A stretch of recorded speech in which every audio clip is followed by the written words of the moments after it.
আমাদের কাছে আছে 50,000 ম্যাগনেটস, একটা তরমুজ আর একটা কামান। এখন দেখা যাক 50,000 ম্যাগনেটস একটা কামানের গোলাকে কি আটকাতে পারে। তাহলে আমাদের কাছে আছে একটা কামান আর 18 কিলো ওজনের একটা কামানের গোলা। আমার তো ভয় করছে, আমি এটা ভাঙতে চাই না। আর তুমি এটা চ্যান্ডলারকে দিচ্ছ? ও এমনি অনেকগুলো জিনিস ভেঙে দিয়েছে। ও মাই গড। ওভেন তৈরি আছে। চলো সবকিছু ঠিক আছে, ফায়ার। আমি এক্সাইটেড, আমার ক্যানন পছন্দ। আমরা ক্যারন শুট করতে চলেছি আর এটা জ্বালিয়ে দিলাম। তারিক কত ভয় পেয়ে আছে, একবার তারিককে দেখো। আমি এটা কেন করছি? আমি আগুন লাগাচ্ছি। নাও শুরু করো। আরে ভাই, আমার তো খুব ভয় করছে। হ্যাঁ, ভয় করছে। ও, ওটা কি হিট করেছে? দাঁড়ায়নি, হিট করেছে।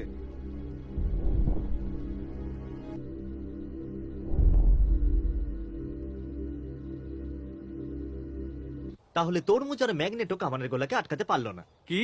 চলো একটু কাছে গিয়ে দেখি। কামানের গোলাটা কি তোমার ভিতর দিয়ে গেছে? হ্যাঁ। তাহলে 50,000 ম্যাগনেটও কামানের গোলাকে আটকাতে পারলো না। চলো এটাকে একবার আস্তে করে ছুঁড়ে দেখি।